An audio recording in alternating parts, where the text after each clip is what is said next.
அது ஹதீஸ்ல இப்படி தெளிவா இருக்கு, குர்ஆன்ல இப்படி தெளிவா இருக்கு, அதை ஏத்துக்கிட்டு போயிடணும். இது மேராஜை பற்றி உள்ள தெரிந்து கொள்ள வேண்டிய ஒரு முக்கியமான அம்சம்.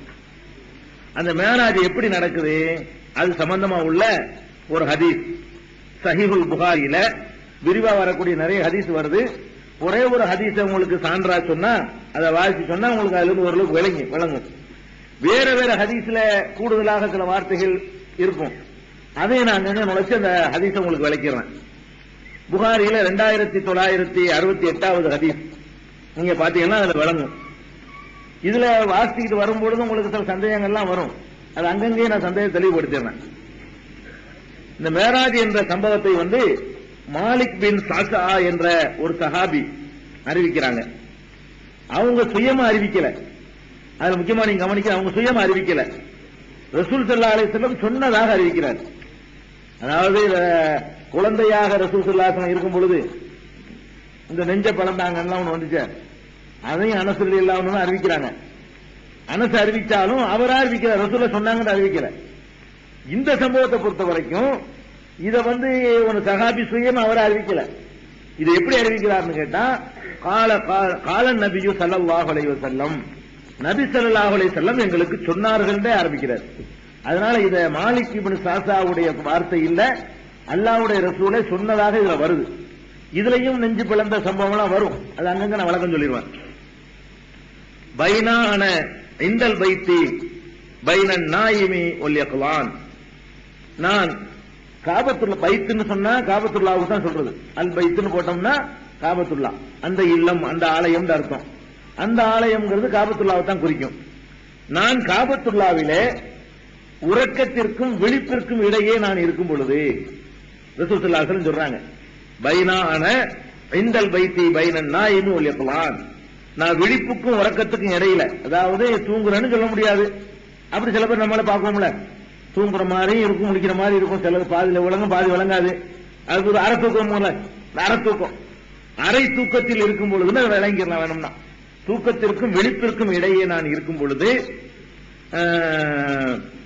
அதனை ரஜுலம் பைனர் ரஜுலைனி, இரண்டு மனிதர்களுக்கு நடுவிலே மூன்றாவது ஒரு மனிதராக நான் இருக்கிறேன். காபத்துல்லாவுல இந்த பக்கம் ஒரு ஆளு, இந்த பக்கம் ஒரு ஆளு. ஒரு ஹதீஸ்ல இன்னொரு ஹதீஸ்ல யாருன்னு வருதுன்னா, இந்த பக்கம் ஹம்சா ரலியல்லாஹு அன்ஹு, இந்த பக்கம் முஸாப், இப்படி மூன்று பேரோட இருக்கும்போது தான் சம்பவம் நடக்குது. நான் காபத்துல்லாவுல அரை தூக்கத்தில் இருக்கிறேன். அரை தூக்கத்துல நான் மட்டும் இருக்கல, நான் அரை தூக்கத்தில் இருக்கும்போது இந்த பக்கம் ஒருவரும் இந்த பக்கம் ஒருத்தர் இருந்தாங்க. இரண்டு மனிதர்களுக்கு இடையில் நான் மூன்றாவதாக நடுவில் நான் இருந்து கொண்டிருந்தேன். இந்த ஹதீஸ்ல புகாரில் அவ்வளவுதான் வருது. அந்த ரெண்டு பேர் யார் என்பதற்கு வேற ஹதீசுகள்ல இந்த பக்கம் இருந்தவர் முஸாபு, அந்த பக்கம் இருந்தவர் ஹம்சா அப்படின்னு சொல்லி அது அறிவிப்புல விளக்கம் கிடைக்குது. இப்படி நான் இருந்து கொண்டிருந்த பொழுது இப்படி புகாரியில அந்த ஹதீஸ்ல ஆரம்பிக்குது. இதே புகாரியில இன்னும் தெளிவாக என்ன வருதுன்னா, பைனமா அனஃபில் ஹத்தீமி, நான் ஹத்தீமிலே இருக்கும் பொழுதுன்னு வருது. ஹத்தீம்னா என்ன, நான் அன்னைக்கு உங்களுக்கு சொல்லியிருக்கிறேன். காபத்துல்லாவுல பொருளாதார நெருக்கடியின் காரணமாக கட்டப்படாமல் விடுபட்ட பகுதி தான் ஹத்தீம்ங்கிறது. இந்த வளைவா இருக்குன்னு சொன்னோம்ல, காபத்துல்லா இந்த ஸ்கொயர் டைப்ல இருக்குல்ல, அதை ஒட்டி இப்படி லாட மாதிரி வளைவா இருக்கும், அதுவும் சேர்ந்துதான் காபத்துல்லா. இந்த மிஹ்ராப்ல இருக்கிற மாதிரி இருக்கும்னு சொன்னேன். அதை கட்ட வசதி இல்லாம சும்மா ஒரு ஜாம உயரத்துக்கு வளைவா கட்டி வச்சிருக்காங்க. அந்த இடத்துல அது காபத்துல்லா தான், அது காபத்துல்லாவை சேர்ந்ததுதான். அப்ப ஏதோ வெயில் காலமா இருக்கு, காத்துக்காக அந்த இடத்துல படுத்து கிடக்குறாங்க வெளியில. இப்ப நானும் இன்னும் ரெண்டு பேரும் படுத்து கிடக்கும் பொழுது காபாண்டு வந்திருக்கு ஒரு ரிவாயத்துல, இன்னொரு அறிவிப்புல தெளிவா இடமே கரெக்டா வருது. என்னன்னு வருதுன்னா, ஃபில் ஹத்தீமி, ஹத்தீம்ங்கிற இடத்தில் நான் மூணு பேர் இருந்தோம், ரெண்டு பேர் படுத்து கிடந்தாங்க, நான் மட்டும் உறக்கத்துக்கும் விழிப்புக்கும் மத்தியில இருக்கிறேன். ரசூல் ஸல்லல்லாஹு அலைஹி வஸல்லம் சொல்றாங்க, இதை நானா சொல்லல. அப்புறம் இதுல இன்னொரு அறிவிப்பை தெரிஞ்சுக்கணும். புகாரியில ஒரு அறிவிப்புல என்ன வருதுன்னா, கபல அன் யூஹா இலைஹி வஹுவ நாயிமுன் ஃபீ மஸ்ஜிதில் ஹராம். இப்ப நம்ம புகாரிங்கிறது ஒரு நம்பகமான கிதாபுங்க. நம்பகமான கிதாபுன்னா அது அல்லாஹ் கொடுத்த கிதாப் இல்ல, மனிதர் தான் தொகுக்கிறார். புகாரிங்கிறவர் ஒரு மனிதர், அவர் தொகுக்கும் பொழுது மற்ற நூல்கள்ல வர்ற மாதிரி புகாரிங்கிற நூல்லையும் தவறுகள் வர வாய்ப்பு இருக்குது. அந்த சரி தவறுன்னு தெரிய வரும் பொழுது அந்த செய்தியை நம்ம தள்ளிக்கிறணும். இதோ ஏன்னா இந்த இடத்துல ஒரு விளக்கம் சொல்ல வேண்டியிருக்கு. இப்படி வருதுல புகாரியில, இதே புகாரியில இன்னொரு இடத்துல எப்படி வருதுன்னு கேட்டா, ரசூல் ஸல்லல்லாஹு அலைஹி வஸல்லத்துக்கு வஹீலாம் அறிவிக்கிறதுக்கு முன்னாடியே 40 வயசுக்கு முன்னாடி நடந்ததா வருது. அப்பவே கூட்டிட்டு போய் எல்லா தொழுகை கடமையாக்கிட்டான்னு வருது. அதுல இது சாதாரண அறிவுள்ளவர்களுக்கு இதை ஏத்துக்க முடியாது. மற்ற எல்லா ரிவாயத்திலையும் ரசூல் ஸல்லல்லாஹு அலைஹி வஸல்லம் நபியா ஆன பிறகு நடந்ததாகத்தான் வருது. இதே புகாரியில இன்னொரு அறிவிப்புல எப்படி வருதுன்னா, கபுல அன் யுஹா இலைஹி, ரசூல் ஸல்லல்லாஹு அலைஹி வஸல்லம் உங்களுக்கு வஹி அறிவிப்பதற்கு முன்னாடி, வஹிலாம் வர்றதுக்கு முன்னாடி, நபி ஆகுறதுக்கு முன்னாடி இது நடக்குதுங்கிற செய்தி புகாரியில வருது. அப்ப நம்ம இந்த இடத்துல ஹதீசுகளை பற்றி நம்ம ஒரு முடிவுக்கு வரணும். ஹதீசுகளை பற்றி நம்ம எப்படி அதை அணிவிக்கிறதுன்ற ஒரு முடிவுக்கு வரணும். ஏன்னா இது மாதிரி ரெண்டு முரண்பாடு மாதிரி வந்து நம்மளுக்கு என்ன பண்றது தெரியுமா, என்ன ஒரு ஹதீஸோட குழப்பமா இருக்கு, ஏதா எடுத்துக்கிறது புகாரில எப்படி இருக்குது இப்படிங்கிற மாதிரி ஒரு குழப்பத்துக்கு ஆளாயிடுறாங்க. இது இவங்க குழப்பத்துக்கு ஆளாக வேண்டியது. அந்த காலத்திலேயே இதெல்லாம் விமர்சிக்கப்பட்டு இந்த முரண்பாட்டுக்கெல்லாம் அப்பவே பதிலெல்லாம் சொல்லப்பட்டிருக்குது.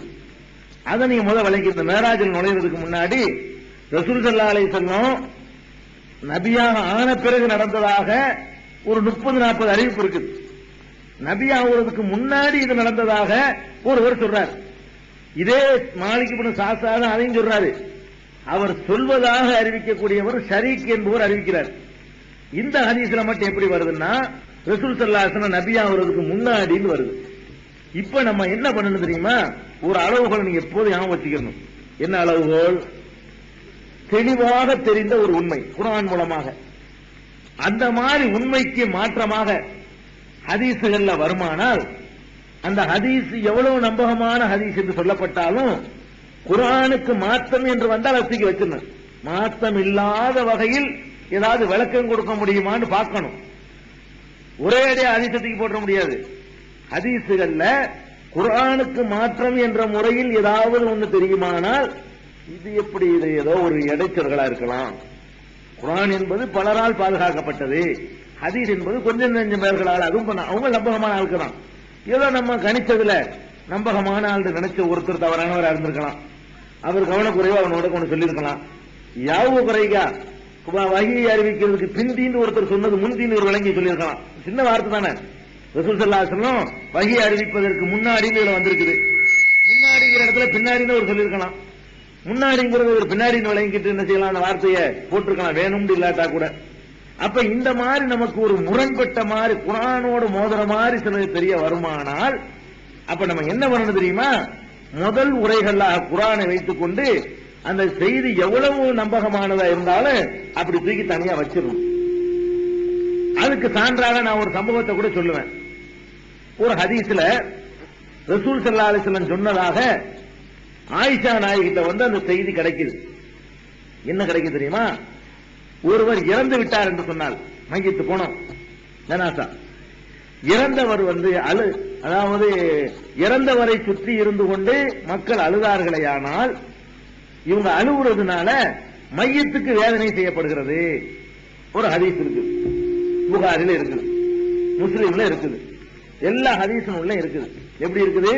இன்னல் மையித லயுஅஸபு பிபுகாய் அஹ்லிஹி, குடும்பத்தார் அழுகின்ற காரணத்தினால் மையத்துக்கு வேதனை செய்யப்படுகிறது அப்படின்னு ஒரு செய்திங்க.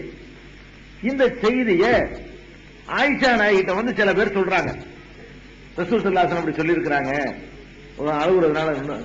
ஆயிஷா நாயகிக்கு பெரிய ஆச்சரியம்.